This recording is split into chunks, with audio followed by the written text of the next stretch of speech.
everyone, welcome to CUET PG Adult 24/7. I'm your educator Sudha for LAQP 01 English Literature.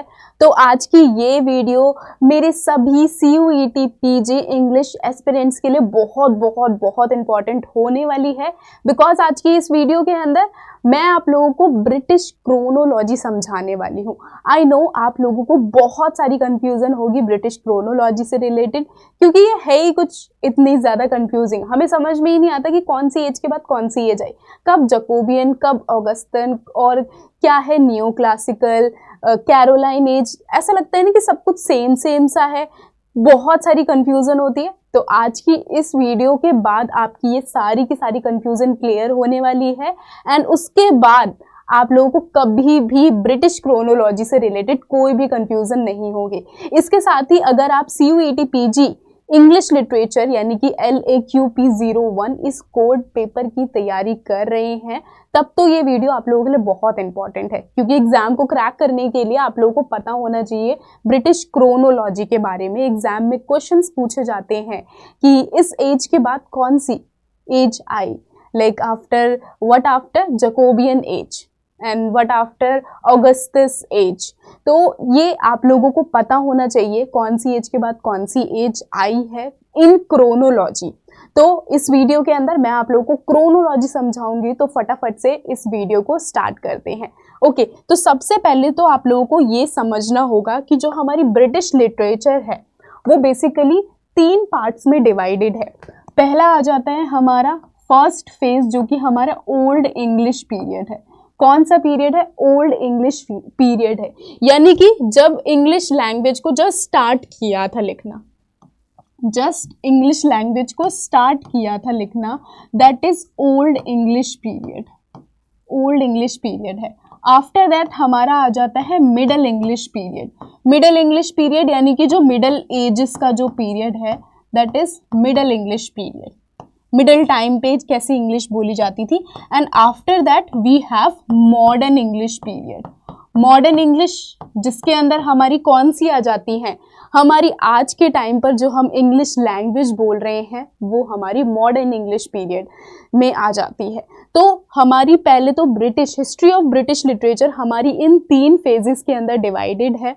अब in phases के बारे में मैं आप लोगों को इन डिटेल में हम समझेंगे, ताकि अगर एक बार समझ लेना कंसेप्ट तो क्लियर हो जाएगा, तो कभी भी उस चीज़ को भूलेंगे नहीं ना। सबसे पहले हमारा आ जाता है old English phase, old English period, यानी कि जब जब इंग्लिश लैंग्वेज जब शुरू हुई थी, इंग्लिश लैंग्वेज का ओरिजिन हुआ था, जब लोगों ने बोलना स्टार्ट किया था इंग्लिश लैंग्वेज को, लिखना स्टार्ट किया था इंग्लिश लैंग्वेज को, तो वो फेज हमारा क्या है? ओल्ड इंग्लिश लैंग्वेज का फेज।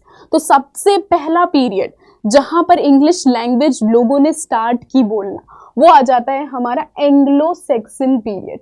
एंग्लो सैक्सन पीरियड जो कि हमारा 450 से 166 तक था। ठीक है, ये आप लोगों को याद रखना है। एंग्लो सैक्सन पीरियड सबसे पहला पीरियड आ जाता है। इस टाइम पर जो लिटरेचर्स थी, जैसे कि आप लोगों ने पढ़ा होगा बियोवुल्फ, ये काफ़ी फेमस और फर्स्ट पोएम कंसीडर की जाती है इन इंग्लिश लैंग्वेज। तो सबसे पहले एंग्लो सैक्सन पीरियड जिसके अंदर हमारे कैडमन्स हेम दी आ जाती है।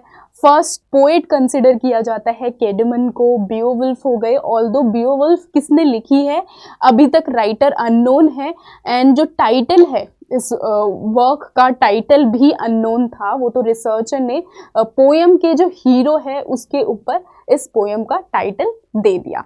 नाउ एंग्लो सैक्सन पीरियड आप लोगों को पता चल गया। आफ्टर एंग्लो सैक्सन पीरियड हमारा क्या आ जाता है? एंग्लो नॉर्मन पीरियड, जो कि 1066 से 1340 तक है, एंग्लो नॉर्मन पीरियड। अब व्हाट हैपन 1066 में बहुत इंपॉर्टेंट हमारी बैटल हुई थी, एंड आप लोगों को पता होगा उस बैटल का नाम क्या था। अगर नहीं पता then let me tell you, क्योंकि एग्जाम में इस बैटल का नाम पूछा जाता है। तो बैटल का नाम है बैटल ऑफ हास्टिंग। 1066 में वॉर हुई थी। किसकी वॉर हुई थी? लास्ट एंग्लो सेक्सन के जो किंग थे। एंड नॉर्मंडी से कौन आया था, नॉर्मंडी से विलियम द कॉन्करर आए थे। उन दोनों के बीच में बैटल हुई थी जिसको हम कहते हैं बैटल ऑफ हास्टिंग। क्या बोलते हैं, बैटल ऑफ हास्टिंग। एंड इस बैटल के अंदर कौन जीते थे, इस बैटल के अंदर जीते थे William the conqueror. William the conqueror इस बैटल को जीत गए थे। ओके, तो आप लोगों को ये चीजें, ये कुछ पॉइंट्स है जो कि इस एज से रिलेटेड है, आप लोगों को याद होने चाहिए, पता होने चाहिए। तो ये हो गई हमारी ओल्ड इंग्लिश पीरियड की दो ages, Anglo Saxon period, Anglo Norman period. अब इसके इंपॉर्टेंट वर्क्स की अगर मैं बात करूँ तो जैसे मैंने बोला, एंग्लो सेक्सन पीरियड में इंपॉर्टेंट वर्क आ जाता है बेओवुल्फ, कैडमन हेम्स आ जाती हैं, कुछ रिडल्स है वो इंपॉर्टेंट हैं। आप लोगों को पता होनी चाहिए कि मैन्यूस्क्रिप्ट, कौन सी मैन्यूस्क्रिप्ट में क्या निकला था, तो वो सारी की सारी चीज़ें इंपॉर्टेंट है। जूलियस एंड क्राइस्ट, ये मैन्यूस्क्रिप्ट ने, कौन सी मैन्यूस्क्रिप्ट थी, 4 टाइप्स की मैन्यूस्क्रिप्ट थी, किस मैन्यूस्क्रिप्ट के अंदर क्या क्या चीज़ें, कौन कौन सी पोएम्स निकली थी। ओके, तो ये कुछ चीज़ें हैं जो कि आप लोगों को याद होनी चाहिए। इसके अलावा एंग्लो नॉर्मन पीरियड में कोई भी ऐसा इंपॉर्टेंट वर्क नहीं है जो कि एग्जाम से रिलेटेड इंपॉर्टेंट है। बस आपको एंग्लो नॉर्मन पीरियड का क्या याद रखना है, this battle, battle of Hastings, जिसके अंदर कौन जीता था, विलियम द कॉन्करर जीत गए थे इस बैटल के अंदर। नाउ इसके बाद हम बात करते हैं मिडल इंग्लिश की। मिडल इंग्लिश यानी कि अब जो इंग्लिश लैंग्वेज थी ना वो डेवलप होना स्टार्ट हो रही थी। ओल्ड इंग्लिश के बाद क्या मिडल इंग्लिश, जब धीरे धीरे इंग्लिश में डेवलपमेंट हुई, इंग्लिश में new words, new phrases develop किए गए, तो वो क्या है, हमारी मिडल इंग्लिश फेज आ गया। नाउ मिडल इंग्लिश फेज का सबसे फर्स्ट एज आ जाती है हमारी एज ऑफ चौसर। अब जॉफ्री चौसर कितने इंपॉर्टेंट है ये तो हम सबको पता है। तो एज ऑफ जॉफ्री चौसर, जिसको हम एज ऑफ ट्रांजिशन भी कहते हैं, तो ये याद रखना है आपको, एज ऑफ चौसर को हम क्या कहते हैं, as of transition.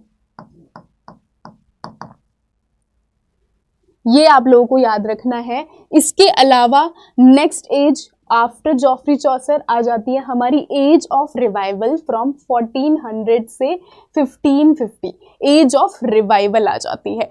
And as of revival का सेकंड नेम क्या है, किस नाम से बुलाते हैं हम एज ऑफ रिवाइवल को, हम और क्या कहते हैं, तो इस एज को द डार्क एज भी बोला जाता है। द डार्क एज क्यों बोला जाता है, because particularly age of revival के टाइम पे किसी भी तरह की डेवलपमेंट नहीं हुई थी इंग्लिश वर्क के अंदर, कोई भी ऐसा फेमस राइटर नहीं थे इस एज के अंदर। ऑल्दो थॉमस मोर जो थे उन्होंने यूटोपिया वर्क लिखा था इस फेज के अंदर, लेकिन ऐसा कोई मेजर वर्क प्रोड्यूस नहीं हुआ था, जिसकी वजह से इसको द डार्क एज और द एज ऑफ रिवाइवल बोला जाता है। एंड द डार्क एज से कौन से इंपॉर्टेंट राइटर हैं, हमारे थॉमस मोर हो गए, उनका यूटोपियन वर्क बहुत बहुत इंपॉर्टेंट है, थॉमस मोरले हो गए। एंड या ये 2-3 राइटर्स हैं जो कि एज ऑफ रिवाइवल के लिए इंपॉर्टेंट है। एंड जॉफ्री चौसर की एज की अगर मैं बात करूं तो इस एज से आप लोगों को चौसर के सारे वर्क्स बहुत बहुत इंपॉर्टेंट है। एंड चौसर के अलावा भी अदर राइटर्स हैं जैसे कि जॉन ग्रोवर हो गए, तो अदर राइटर्स हैं, चौसर के कंटेम्प्रेरी राइटर्स हैं, वो भी इंपॉर्टेंट है, उनके वर्क्स के टाइटल आप लोगों को पता होने चाहिए। नाउ इसके अलावा नेक्स्ट एज की हम बात करते हैं। नेक्स्ट, अब एज ऑफ रिवाइवल के बाद क्या हुआ, रेनेसा आया। रेनेसा सबसे पहले कहाँ पर आया था, नाउ ये क्वेश्चन एग्जाम के अंदर पूछा जाता है कि कौन सी कंट्री में फर्स्ट टाइम रेनेसा आया था, तो फर्स्ट टाइम रेनेसा इटली के अंदर आया था। कहाँ आया था, इटली के अंदर आया था। एंड धीरे धीरे करके इटली से वो हर जगह स्प्रेड हुआ था। ओके, तो आपको क्या याद रखना है, रेनेसा कहाँ आया था, इटली के अंदर फर्स्ट टाइम रेनेसा आया था। एंड देन उसके बाद पूरे इंग्लैंड में धीरे धीरे करके रेनेसा फैला था। अब रेनेसा का मतलब क्या होता है, तो रेनेसा का मतलब होता है रीफॉर्म या दोबारा से किसी चीज को रीस्टेब्लिश करना, दैट इज रेनेसा। अब इसमें हुआ क्या था, क्लासिकल राइटर्स के जो भी वर्क्स थे उनको रीस्टेब्लिश किया जा रहा था, तो इसी वजह से इस एज को हम क्या बोलते हैं, एज ऑफ रेनेसा बोलते हैं। नाउ रेनेसा कब हुआ था हमारा, 1500 से 1660 की जो एज है पर्टिकुलरली, उसको हम क्या बोलते हैं, एज ऑफ रेनेसा बोला जाता है, कि इस टाइम पीरियड में रेनेसा आया था हमारा। अब इस रेनेसा के अंदर कौन कौन सी ऐसी एजेस आ जाती हैं जो कि हमें पता होनी चाहिए, तो आ जाती है हमारी सबसे पहले एलिजाबेथन एज, जो कि 1558 से 1603 तक है। 1603 में क्या हुआ था, एलिजाबेथ मर गई थी। ओके, तो 1558 से 1603 तक एलिजाबेथन एरा रहता है। अब नाउ एलिजाबेथन एज के अंदर यू गाइज नो कि शेक्सपियर हमारे कितने इंपॉर्टेंट ड्रामेटिस्ट हैं। शेक्सपियर आप लोगों को पढ़ना है इन डिटेल, शेक्सपियर के सारे ही वर्क्स इंपॉर्टेंट हैं। एंड अदर देन शेक्सपियर हमारे यूनिवर्सिटी ऑफ विट्स हैं, जिसके अंदर 7 राइटर्स हैं। उन 7 राइटर्स को आप लोगों को पढ़ना है, उनके वर्क्स को इन डिटेल में आप लोगों को पढ़ना है। 7 राइटर्स कौन कौन से आ जाते हैं, Thomas Kyd, Thomas Nashe, George Peele, Thomas Greene, Robert Greene, Thomas Lodge, Christopher Marlowe. Okay, and इसके अलावा 7 राइटर्स हैं टोटल, तो जिसके अंदर मुझे लगता है मैं खुद भूल रही हूँ। तो सबसे पहले तो Thomas Kyd, Thomas Lodge, Thomas Nashe, 3 Thomas नाम के राइटर्स आ जाते हैं। देन उसके बाद आ जाते हैं Robert Greenery, George Peele, and then we have Christopher Marlowe. तो ये सारे के सारे राइटर्स आप लोगों को यूनिवर्सिटी ऑफ विट के अंदर आप लोगों को पढ़ने हैं। टोटल 7 राइटर्स होते हैं। एंड इसके अलावा भी एलिजाबेथन में और भी बहुत सारी चीज़ें हैं, क्या बैकग्राउंड में क्या चल रहा था, ये सारी की सारी चीज़ें आप लोगों को पढ़नी होगी एलिजाबेथन एज में। एंड नाउ एलिजाबेथन एज के बाद हमारी क्या आई थी, जकोबियन एज आई थी।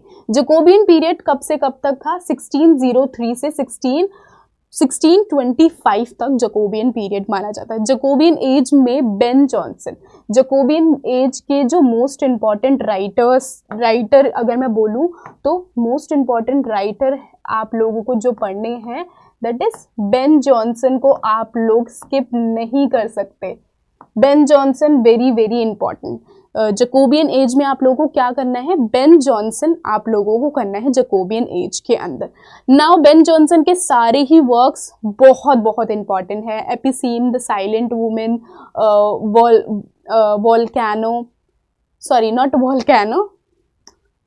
द फॉक्स, उनका वर्क है द फॉक्स।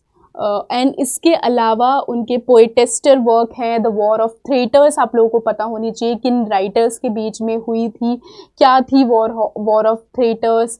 एंड इसके अलावा द एल्केमिस्ट उनका वर्क है। इसके अलावा बेन जॉनसन ने कॉमेडी ऑफ ह्यूमर के कौन से 4 बॉडी के फ्यूल उन्होंने कौन से बताए हैं, क्या इन्वेंट किए हैं, उनके नेम्स आप लोगों को पता होने चाहिए विद एक्सप्रेशन कि पर्टिकुलर नेम। अगर मैं मेलनकली की बात कर रही हूँ तो वो किस चीज़ को रिप्रेजेंट करता है, वो सैडनेस को रिप्रेजेंट करता है। अगर मैं ब्लैक बाइल, येलो बाइल की बात कर रही हूँ तो वो किस चीज़ को रिप्रेजेंट करता है, ये आप लोगों को पता होना चाहिए इस एज के अंदर। एंड साथ ही बेन जॉनसन तो आप स्किप नहीं कर सकते। बेन जॉनसन के साथ साथ इनके जो भी कंटेम्प्रेरी राइटर्स हैं उसको भी आपको कवर करना है। जो भी वर्क्स हैं कंटेम्प्रेरी राइटर्स के वो आप लोगों को पढ़ने हैं। नाउ इसके बाद हुआ क्या, लेट रेनेसा कब से कब तक कंसिडर किया जाता है, 1625 से 1660। 1660 में एक्चुअली रेनेसा खत्म हो गया, एंडिंग मानी जाती है 1660 में रेनेसा की। ओके, तो रेनेसा कब स्टार्ट कब हुआ था, एक्चुअली में 14th सेंचुरी में ये इटली में स्टार्ट हुआ था सबसे पहले। देन उसके बाद 15th सेंचुरी में एक्चुअली इंग्लैंड के अंदर आया था, जहाँ पर हमारी कौन सी एलिजाबेथन एज आ जाती है, जकोबियन एज आ जाती है। इसी टाइम पीरियड पे हमारे न्यूज़पेपर्स, प्रिंटिंग प्रेस भी स्टैब्लिश हो रहे थे।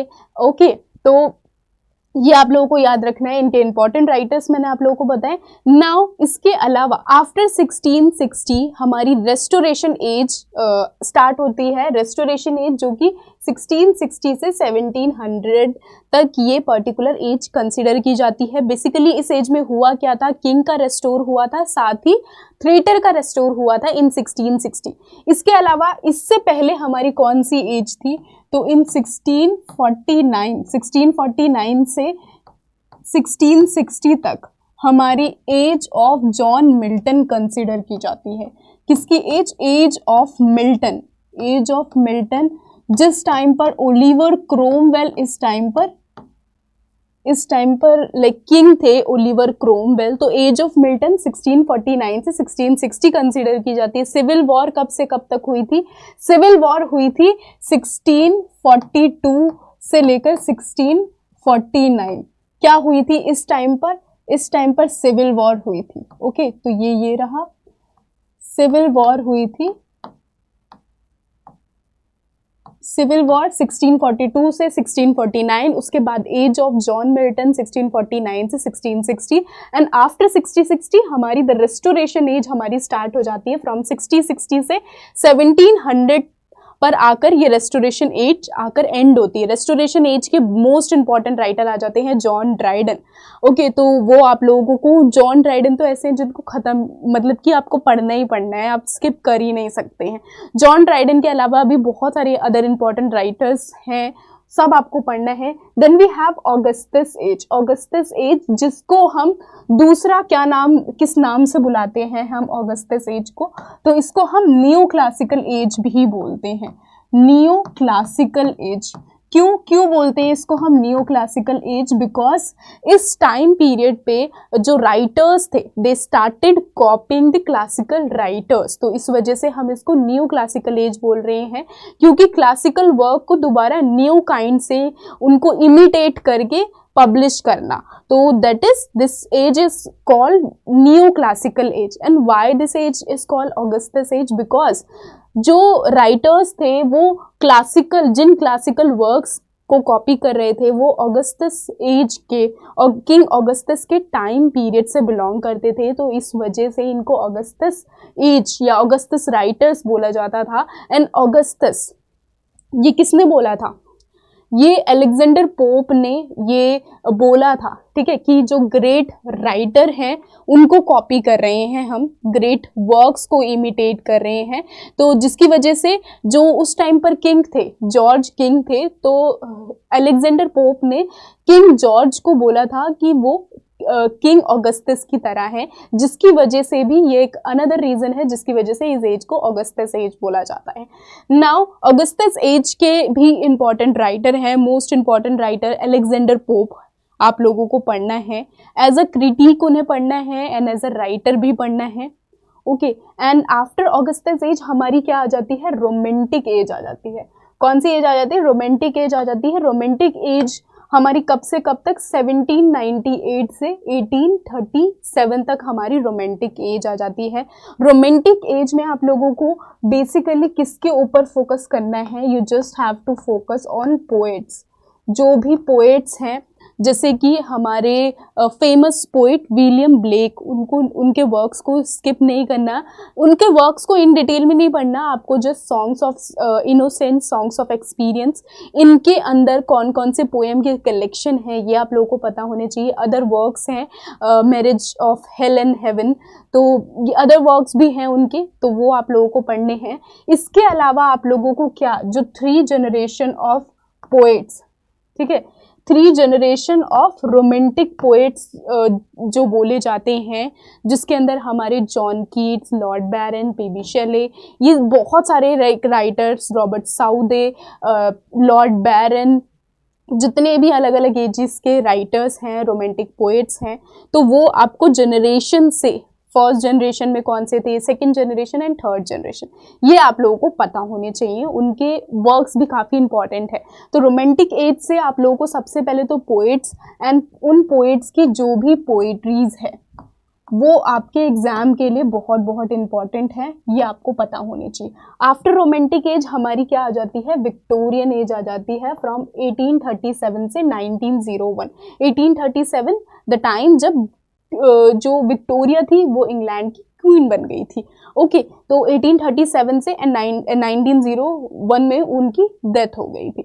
नाउ विक्टोरियन एज से आप लोगों को क्या पढ़ना है, तो विक्टोरियन एज की अगर मैं बात करूं तो इसके अंदर आपको नोवेल्स के ऊपर फोकस करना है। जितनी भी नोवेल्स हैं उनके ऊपर फोकस करना है।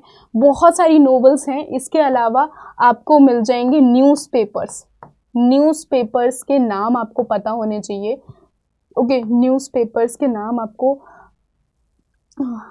एक सेकेंड, न्यूज़पेपर के नाम आपको पता होना चाहिए। न्यूज़पेपर एडिटर, कौन कौन से डिफरेंट एडिटर थे, तो वो इन क्रोनोलॉजी आप लोगों को पता होनी चाहिए। इस टाइम पर बहुत सारे लिटरेरी क्लब्स भी स्टैब्लिश हो रहे थे। तो ये कुछ चीज़ें हैं जो कि आपको विक्टोरियन एज के ऊपर आप लोगों को फोकस करना है। मेजर फोकस आप लोगों का किसके ऊपर होना चाहिए, नोवेल्स के ऊपर आप लोगों का मेजर फोकस होना चाहिए, राइटर्स के ऊपर आपका मेजर फोकस होना चाहिए। Now what after Victorian age, Victorian age के बाद हमारी मॉडर्न टाइम पीरियड स्टार्ट हो जाता है, मॉडर्न एज आ जाती है, विच इज़ फ्रॉम 1901 से 1946। ये हमारी क्या आ जाती है, मॉडर्न एज आ जाती है। नाउ मॉडर्न एज के अंदर आप लोगों को सबसे पहले तो आपको पता ही होगा, इसके अंदर हमारी क्या आ जाती है, वर्ल्ड वॉर 1 का time period and second is world war 2 का टाइम पीरियड। इस टाइम पीरियड पे जो भी इम्पॉर्टेंट वर्क्स लिखे गए थे, इम्पॉर्टेंट पोइट्रीज, मॉडर्निज्म में तो सब कुछ आपके लिए इम्पॉर्टेंट है। जैसे कि अगर मैं बात करूँ नोवेल्स तो इतनी ज़्यादा लाइक है, ऐसा नहीं है कि नहीं है, लेकिन ब्रिटिश से ज़्यादा आपको जो अदर वर्ल्ड लिटरेचर की जो नोवेल्स हैं वहाँ पर आपको मॉडर्न लिटरेचर पर फोकस करना है। जैसे कि अमेरिकन लिटरेचर की नोवेल्स हो गई, या हमारे इंडियन लिटरेचर की जो मॉडर्न टाइम पीरियड की नोवेल्स थी जो इस पर्टिकुलर इस टाइम पीरियड पे लिखी गई थी, तो वहाँ पर आपको फोकस करना है। नोवेल्स आ जाती हैं इस टाइम पर पोइट्रीज आ जाती हैं। पोइट्रीज के अंदर आप लोगों को क्या याद रखना है, डिफरेंट लाइक वॉर पोइट्री बहुत फेमस थी and new kind of elegy लिखी जा रही थी इस टाइम पर। तो ये सारी चीज़ें, डिफरेंट जो पोइट्री ग्रुप्स थे उनके नाम आपको पता होने चाहिए। तो वो सारा का सारा हमारा मॉडर्निज्म में आपको ये सारी चीज़ें पता होनी चाहिए। नाउ आफ्टर मॉडर्निज्म हमारा क्या आया था, लेट मॉडर्निज्म आया था, विच इज़ फ्रॉम 1946 से 2000 तक हमारा लेट मॉडर्निज्म कंसिडर किया जाता है। एंड आफ्टर लेट मॉडर्निज्म हमारा क्या, पोस्ट मॉडर्निज्म कंसिडर किया जाता है। Now what is late modernism, late modernism है क्या एक्चुअली में, तो लेट मॉडर्निज्म यानी कि देखो, मॉडर्निज्म में बेसिकली द पोएट्स और द राइटर्स जो थे वो किस चीज़ को रिप्रेजेंट कर रहे थे, जो भी वॉर्स की जो सिचुएशन थी उसको रिप्रेजेंट कर रहे थे, क्वेश्चन कर रहे थे कि लाइक ह्यूमन एग्जिस्टेंस के ऊपर क्वेश्चन कर रहे थे। तो इस काइंड ऑफ वर्क लिख रहे थे। नाउ आफ्टर जो पोस्ट मॉडर्निज्म या लेट मॉडर्निज्म पे क्या हुआ था, वॉर एक्चुअली में ख़त्म हो गई, वर्ल्ड वॉर 1 वर्ल्ड वॉर 2 ख़त्म हो गए। तो उसके बाद का जो इम्पैक्ट है उस चीज़ को लेट मॉडर्निज्म में लिखा जा रहा था ना। उसके बाद आ जाती है हमारी पोस्ट मॉडर्निज्म, और अभी पोस्ट मॉडर्निज्म के अलावा बहुत कुछ आगे चल चुकी है, humanism, post humanism, post colonialism. तो ये सारी की सारी चीज़ें आ जाती हैं। लेकिन आप लोगों को मतलब यहाँ पर हमारी प्रॉपर ब्रिटिश लिटरेचर की जो क्रोनोलॉजी है यहीं पर ही हमारी एंड हो जाती है। नाउ आई होप कि आपको ये पूरा प्रॉपर क्रोनोलॉजी समझ में आई होगी, आपको समझ में ये भी आया होगा कि कौन से इंपॉर्टेंट राइटर्स हैं पर्टिकुलर एज के अंदर, किन राइटर्स को हमें इन डिटेल में पढ़ना है, ज़रूरत है उन्हें इन डिटेल में पढ़ने की। तो एक बार just for a quick revision मैं आप लोगों को बता देती हूँ। तो सबसे पहला हमारा क्या है, Anglo Saxon period, Anglo Norman period, after that age of Chaucer, age of revival, Elizabethan age, Jacobean age, then we have age of Milton, restoration, Augustus age, then after Augustus age, romantic age, Victorian age, and Victorian age के बाद modernism, late modernism and post modernism. So this is all about the British chronology, and in chronology को अगर आप लोगों को in detail पढ़ना चाहते हो, आप हर एक राइटर को, हर एक पोएट को आप इन डिटेल पढ़ना चाहते हो, poetry, fiction, non fiction, drama, different types of drama, सब कुछ आप लोग पढ़ना चाहते हो, तो आप मेरे बैच क्रोनिकल्स के अंदर आप एनरोल कर सकते हो. What you have to do, आप लोगों को क्या करना है, आप लोगों को जस्ट अडा 24/7 ऐप पर जाना है एंड वहाँ पर आप लोगों को मेरा बैच सर्च करना है ना. वहाँ पर जाकर आप जैसे ही मेरा कूपन कोड अप्लाई करेंगे SM30, जैसे ही आप मेरा कूपन कोड अप्लाई करेंगे, आप लोगों को जो एक्चुअल प्राइस है उससे आप लोगों को 30% ऑफ पे बैच मिल जाएगा. बैच की वैलिडिटी कब तक होगी, तो बैच की वैलिडिटी आप लोगों को 10 मंथ्स की बैच की वैलिडिटी मिल जाती है. ओके, 10 मंथ की बैच की वैलिडिटी मिल जाएगी. आप लोग वहाँ पर जाके पूरा प्रॉपर स्टडी प्लान भी चेक कर सकते हैं कि क्या क्या चीज़ें हम इस बैच के अंदर कवर करेंगे. पर्टिकुलर एक टॉपिक को पढ़ने में हम कितना दिन, कितने क्लासेस टोटल होंगी, एंड आप लोगों की क्लासेस लगती हैं डेली 2 घंटे. कब से? डेली 2 घंटे, 3 से 5 बजे तक आप लोगों की डेली 2 घंटे की क्लासेस लगा करेगी. ओके, तो आई होप कि आप लोगों को ये वीडियो बहुत अच्छी लगी होगी, काफ़ी इंफॉर्मेटिव लगी होगी. अगर लगी है तो do share, do like this video and comment down करके ज़रूर बताओ अगर आपको कोई भी प्रॉब्लम है तो. और अगर आपको ये PDF चाहिए तो आप लिंक में जा सकते हैं, वहाँ पर मैंने अपनी कम्युनिटी का लिंक डाल रखा है, तो वहाँ पर आप लोगों को ये PDF देखने के लिए मिल जाएगा. And that's it for this video. Will see you in my next lecture. Bye.